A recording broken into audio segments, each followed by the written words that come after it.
बिस्मिल्लाहिर्रहमानिर्रहीम। पाक परवरदिगार के नाम से शुरू जो बड़ा मेहरबान निहायत रहम फरमाने वाला। जी नाज़रीन, आज हम एक छोटी सी सीरीज शुरू करने वाले हैं जिसमें सहाबा किराम के नाम बताए जाएंगे, नस्ब वगैरह, कब इस्लाम लाया, तो ये चंद चीजें बताई जाएगी। तो आज हम जिस साहबी रसूल के बारे में गुफ्तगू करने वाले हैं उसे अपने नाम से नहीं बल्कि कुनियत से पुकारा जाता है। जी हाँ, वो हजरत अबू हुरैरा रदियल्लाहु ताला अन्हु है। आज हम इनका मुख्तसर तारुफ करने वाले हैं। आप रदियल्लाहु ताला अन्हु अपने वतन ही में पैदा हुए। आपने इस्लाम कब कबूल फरमाया?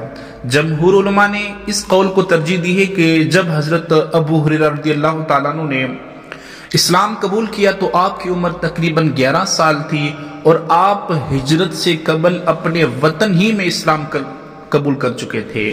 गज़वा खैबर के मौके पर आपने हिजरत, ज़ियारत और बैअत की सादत हासिल की।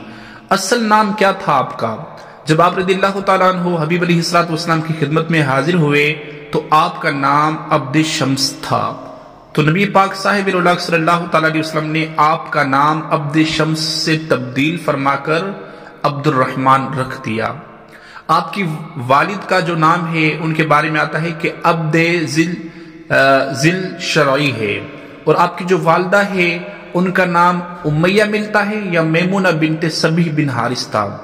आपकी कुनियत क्या है? कबूल इस्लाम के बाद आपकी जो कुनियत है वो हजरत अबू हुरैरा रदियल्लाहु ताला अन्हु है। और कबीला, आप रदियल्लाहु ताला अन्हु का ताल्लुक यमन के एक पहाड़ी गोशे आबादी कबीला दूस से था। निकाह, अब रदियल्लाहु ताला अन्हु ने सिर्फ एक ही निकाह किया और आपकी ज़ौजा पाक का नाम बुसरा बिन गज़ान है, जिनके यहाँ आप काम भी करते थे, मुलाजमत भी करते थे, और बाद में आपने उन्हीं से निकाह किया। औलाद, आप रदियल्लाहु ताला अन्हु को अल्लाह तबारक व तआला ने 3 बेटे और 1 बेटी अता फरमाई। जो 3 बेटे उनके नाम, एक का नाम मुहर्रम है, दूसरे का नाम अब्दुर रहमान और तीसरे का नाम बिलाल। और इनका आगे पीछे हो सकता है, पहले अब्दुर रहमान भी हो सकता है, पहले बिलाल भी हो सकता है, लेकिन ये चीज कंफर्म नहीं। लेकिन इन 3 बेटों के जो नाम है अब्दुर रहमान, मुहर्रम और बिलाल है। और आप रदियल्लाहु ताला अन्हु की बेटी का जो नाम है वो किसी रिवायत में पता नहीं चलता, अलबत्ता इतना जरूर पता चलता है कि आपकी बेटी का जो निकाह है हजरत सईद बिन मुसअब से हुआ था रदियल्लाहु ताला अन्हु। अच्छा जी दोस्तों, हजरत अबू हुरैरा रदियल्लाहु ताला अन्हु से कितनी अहदीस रिवायत की गई?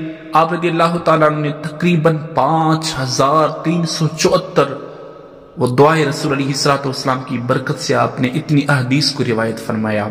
उमर शरीफ, आपने तकरीबन 78 साल उम्र पाई। वफात शरीफ, आप रदियल्लाहु ताला अन्हु की वफात शरीफ के बारे में मुख्तलिफ अकवाल है, लेकिन जो राजी अकवाल वो ये है कि आप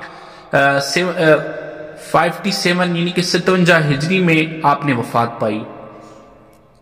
नमाज जनाजा, हजरत अबू हुरैरा रदियल्लाहु ताला अन्हु की नमाज जनाजा हजरत वलीद बिन उक़बा रदियल्लाहु ताला अन्हु ने नमाज असर के बाद पढ़ी, जिसमें बड़े बड़े साहबा के नाम शरीक थे, जैसे कि हजरत अब्दुल्ला बिन उमर और हजरत अबू सईद रदियल्लाहु ताला अन्हु व दीगर साहबा किराम।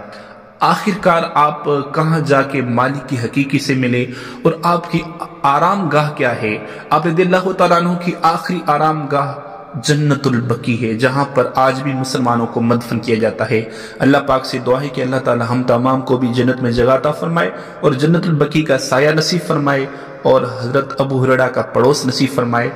जी दोस्तों नाज़रीन, अगर आपको इस तरह की अच्छी अच्छी वीडियो चाहिए तो प्लीज हमारे चैनल को जरूर सब्सक्राइब करें।